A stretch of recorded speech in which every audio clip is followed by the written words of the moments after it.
കർത്താവ് നിങ്ങളോട് കൂടെ അങ്ങേ ആത്മാവോടും കൂടെ. വിശുദ്ധ യോഹന്നാൻ അറിയിച്ച പരിശുദ്ധ സുവിശേഷത്തിൽ നിന്ന്. കർത്താവേ, അങ്ങേക്ക് മഹത്വം.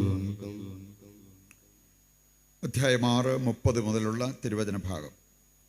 അക്കാലത്ത് ജനങ്ങൾ യേശുവിനോട് ചോദിച്ചു, ഞങ്ങൾ കണ്ട് നിന്നെ വിശ്വസിക്കേണ്ടതിന് എന്തടയാളമാണ് നീ ചെയ്യുക? എന്താണ് നീ പ്രവർത്തിക്കുക? അവിടുന്ന് അവർക്ക് ഭക്ഷിക്കാൻ സ്വർഗത്തിൽ നിന്ന് അപ്പം കൊടുത്തു എന്നെഴുതപ്പെട്ടിരിക്കുന്നത് പോലെ ഞങ്ങളുടെ പിതാക്കന്മാർ മരുഭൂമിയിൽ വെച്ച് മന്ന ഭക്ഷിച്ചു. യേശു മറുപടി പറഞ്ഞു, സത്യം സത്യമായി ഞാൻ നിങ്ങളോട് പറയുന്നു, മോശയല്ല നിങ്ങൾക്ക് സ്വർഗത്തിൽ നിന്ന് അപ്പം തന്നത്, എൻ്റെ പിതാവാണ് സ്വർഗത്തിൽ നിന്ന് നിങ്ങൾക്ക് യഥാർത്ഥമായ അപ്പം തരുന്നത്. എന്തെന്നാൽ ദൈവത്തിൻ്റെ അപ്പം സ്വർഗത്തിൽ നിന്നിറങ്ങി വന്ന് ലോകത്തിന് ജീവൻ നൽകുന്നതത്രേ. അപ്പോൾ അവർ അവനോട് അപേക്ഷിച്ചു, കർത്താവേ, ഈ അപ്പം ഞങ്ങൾക്ക് എപ്പോഴും നൽകണമേ. യേശു അവരോട് പറഞ്ഞു, ഞാനാണ് ജീവൻ്റെ അപ്പം. എൻ്റെ അടുക്കൽ വരുന്നവന് ഒരിക്കലും വിശക്കുകയില്ല, എന്നിൽ വിശ്വസിക്കുന്നവന് ദാഹിക്കുകയുമില്ല. കർത്താവിൻ്റെ സുവിശേഷം. ക്രിസ്തുവേ, അങ്ങേക്ക് സ്തുതി. ഈശോയിൽ പ്രിയപ്പെട്ടവർ, ഇന്നത്തെ അദ്യവായനയിൽ നമ്മൾ കണ്ടൊരു കാര്യം, സ്തേഫാനോസിൻ്റെ വീരോചിതമായ ക്ഷമ. അവൻ കല്ലെറിയപ്പെട്ടപ്പോൾ എറിഞ്ഞവർക്ക് വേണ്ടി പ്രാർത്ഥിച്ച് സ്വർഗത്തിലേക്ക് നോക്കി ദൈവമഹത്വം കണ്ട് വീരോചിതമായ ക്ഷമ പ്രകടമാക്കി ഭാഗ്യമരണം പ്രാപിക്കുന്ന ആ ഒരു രംഗമാണ് നമ്മൾ കണ്ടത്. നമുക്ക് കാണാൻ സാധിക്കും, ദൈവവചനപ്രകാരം ചിന്തിക്കുമ്പോൾ ഒരു കാര്യം പറഞ്ഞിട്ടുണ്ട്, അയൽക്കാരോട് പകവെച്ച് പുലർത്തുന്നവന് കർത്താവിൻ്റെ കരുണ പ്രതീക്ഷിക്കാൻ പറ്റില്ല. പ്രഭാഷകൻ 28:2 വായിച്ചാൽ അവിടെ നമ്മൾ കാണുന്നതാണ്.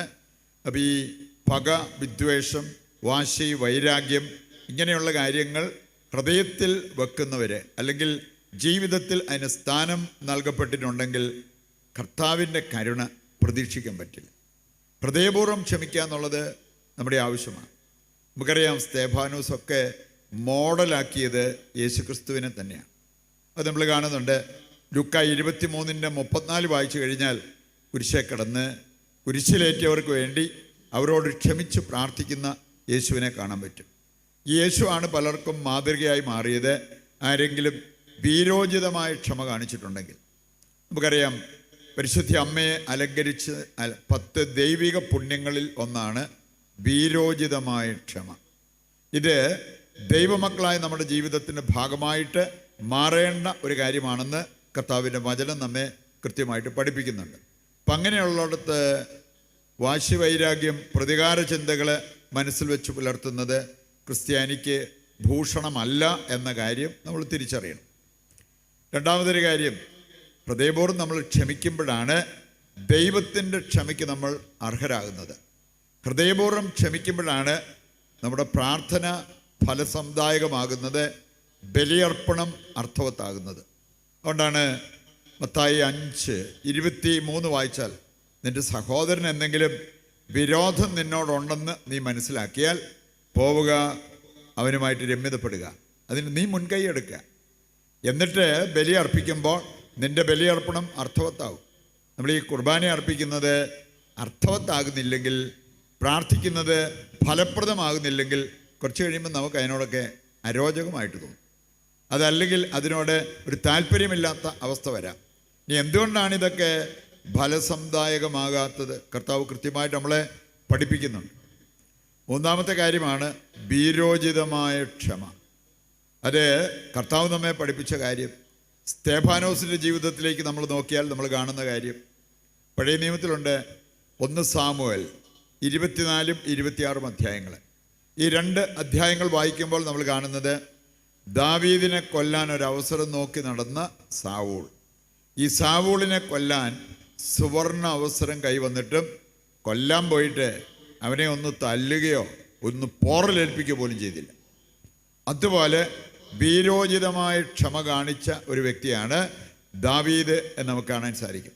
അതുകൊണ്ട് തന്നെ ഇങ്ങനത്തെ ചില മനോഭാവങ്ങൾ പ്രകടമാക്കിയത് കൊണ്ടാണ് ദാവീദിന് തെറ്റുകളും വീഴ്ചകളൊക്കെ വന്നപ്പോഴും അവനെ കംപ്ലീറ്റ് ദൈവം കൈവിട്ടില്ല. ഇനി അവനെക്കുറിച്ച് കരുതൽ കാണിക്കുന്ന ആ ദൈവത്തെ നമുക്ക് കാണാൻ പറ്റും. ദൈവം അവൻ പോയിടത്തെല്ലാം പോകുന്നതായിട്ട് 1 സാമുവേൽ 18:14 വായിച്ചാൽ കാണാൻ പറ്റും. ദാവീദ് പോയിടത്തെല്ലാം കർത്താവ് അവൻ്റെ കൂടെ പോയി. ഇതിനേക്കാൾ വലുതായിട്ട് എന്താ ഉള്ളത്? ഞാൻ പോകുന്നിടത്തെല്ലാം കർത്താവ് എൻ്റെ കൂടെ വരിക. അപ്പം അങ്ങനെയുള്ളവർക്ക് എപ്പോഴെങ്കിലും ഒരു എനിക്കാരും ഇല്ല എന്നുള്ളൊരു ചിന്ത, ഏകാന്തത അങ്ങനെ വല്ലതും അനുഭവപ്പെടണമെന്നുണ്ടോ?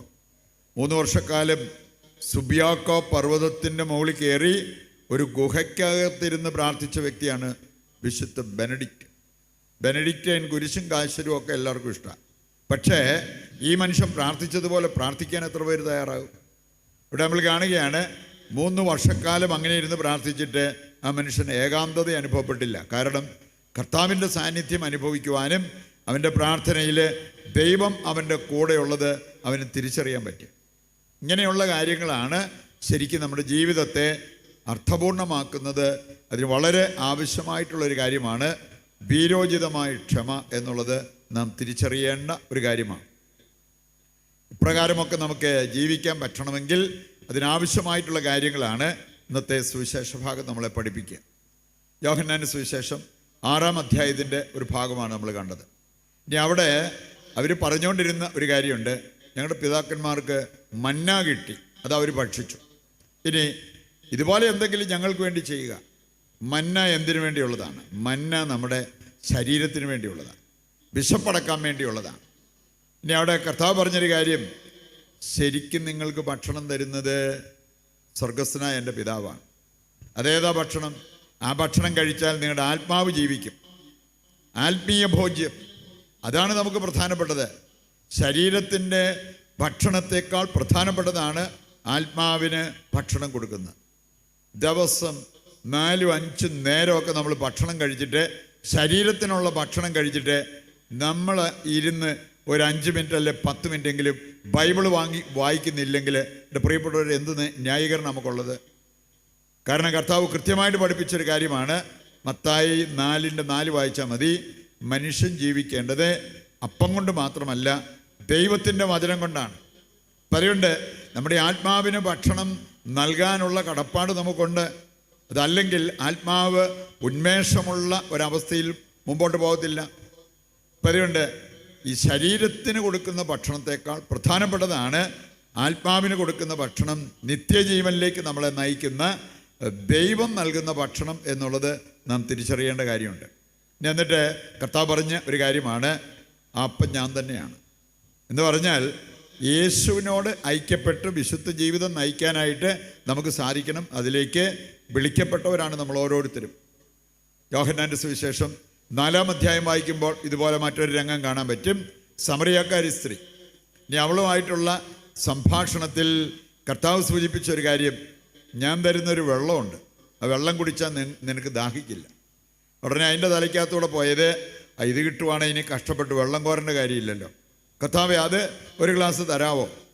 അതിന് മറുപടിയായിട്ട് കർത്താവ് പറഞ്ഞത്, നീ ഞാൻ ആരാണെന്ന് ശരിക്കും അറിഞ്ഞിരുന്നെങ്കിൽ എന്നോട് ജീവജലം ചോദിച്ചാൽ. നീ ഇപ്പം ചോദിക്കുന്നത് കുടിവെള്ളമല്ലേ? കുടിവെള്ളത്തേക്കാൾ പ്രധാനപ്പെട്ടതാണ് ജീവജലം. അത് ഞാൻ ആരാണെന്നറിഞ്ഞാലേ അതിനുവേണ്ടി നീ ആഗ്രഹിക്കത്തുള്ളൂ. എന്തുകൊണ്ടാണ് നമ്മൾ ഈ ദൈവത്തെക്കുറിച്ച്, യേശുവിനെക്കുറിച്ച് വേണ്ടത്ര ചിന്തയില്ലാതെ ജീവിക്കുന്നത്? ഒരു വിശുദ്ധൻ പറഞ്ഞാണ്, ഞാൻ സ്വർഗത്തിലേക്ക് നോക്കുമ്പോൾ ഈ ഭൂമിയിലെ കാര്യങ്ങൾ എത്ര നിസ്സാരം, വില കുറഞ്ഞതെന്ന് ഞാൻ മനസ്സിലാക്കുന്നു. ഈ ഭൂമിയിൽ എന്തെങ്കിലും ഒരു പൊസിഷൻ കിട്ടാൻ, അത് വീട്ടിലാണേലും ഒരു പൊസിഷൻ കിട്ടാൻ, അങ്ങനെയൊക്കെയുള്ള കാര്യങ്ങൾ മനസ്സിൽ വെച്ചുകൊണ്ട് ഒരുപാട് പരക്കം പായുന്നവരെ കാണാൻ പറ്റും. ഇനി സ്വർഗത്തിലേക്ക് നോക്കി ജീവിക്കുന്നവർക്ക് സ്വർഗീയ കാര്യങ്ങളായിരിക്കും വലുതായിട്ട് തോന്നുക. അതുകൊണ്ടാണ് വിശുദ്ധൻ പറഞ്ഞത്, സ്വർഗത്തിലേക്ക് ഞാൻ നോക്കുമ്പോൾ ഭൂമിയിലെ കാര്യങ്ങൾ എത്ര വില കുറഞ്ഞതാണ് എന്നെനിക്ക് മനസ്സിലാകുന്നു. അതുകൊണ്ട് പ്രിയപ്പെട്ടവരെ, ആത്മീയ കാര്യങ്ങൾക്ക് വില കൽപ്പിക്കാനും ആത്മീയ കാര്യങ്ങൾക്ക് മുൻഗണന കൊടുക്കാനും ഒക്കെ വിളിക്കപ്പെട്ടിരിക്കുന്നവരാണ് ദൈവമക്കൾ എന്ന കാര്യം നമ്മൾ മനസ്സിലാക്കിയിരിക്കണം. നമ്മൾ കാണുന്നുണ്ട്, കൊളോസസ് 3-ാം അധ്യായത്തിൻ്റെ ആദ്യ വചനങ്ങൾ എടുത്താൽ അവിടെ പറയുന്നത്, യേശുവിനോട് നിങ്ങൾ ഐക്യപ്പെട്ടവരാണോ? ഉത്ഥാനത്തിൻ്റെ ഫലങ്ങൾ നിങ്ങളുടെ ജീവിതത്തിൽ നിങ്ങൾ പുറപ്പെടുവിക്കുന്നവരാണോ? ആണെങ്കിൽ നിങ്ങൾ ഉന്നതത്തിലെ കാര്യങ്ങൾ അന്വേഷിക്കുന്നവരായിട്ട് മാറും. ഭൂമിയിലുള്ള വസ്തുക്കളിലല്ല, കുറച്ച് തിന്നു കുടിച്ച് സുഖിച്ച് ജീവിച്ചാൽ മതി എന്നുള്ള ആ ഒരു ചിന്തയിൽ ഒതുങ്ങിപ്പോകുന്നവർ ഉന്നതത്തിലെ കാര്യങ്ങൾ അന്വേഷിക്കുന്നവരല്ല. പറയുന്നുണ്ട്, നിങ്ങൾ ഉന്നതത്തിലെ കാര്യങ്ങൾ അന്വേഷിക്കുന്നവരായി മാറുവിൻ എന്ന് കർത്താവ് നമ്മെ ക്ഷണിക്കുന്നത് ഈ വചനഭാഗത്ത് നമുക്ക് കാണാൻ പറ്റും. ഇതെല്ലാം ചേർത്ത് പിടിച്ചുകൊണ്ട് നമ്മൾ ചിന്തിക്കേണ്ട ഒരു കാര്യം, നമ്മുടെ ശരീരത്തെക്കാൾ പ്രധാനപ്പെട്ടത് ആത്മാവാണ്. ശരീരത്തിന് ഭക്ഷണവും പാനീയവും നൽകുന്നതിനേക്കാൾ പ്രധാനപ്പെട്ടതാണ് നമ്മുടെ ആത്മാവിന് ആത്മീയ ഭോജ്യം നൽകുന്നത്. ഈ ലോക ജീവിതത്തെക്കാൾ നമുക്ക് പ്രധാനപ്പെട്ടതാണ് വരാനിരിക്കുന്ന ജീവിതം, മരണാനന്തര ജീവിതം.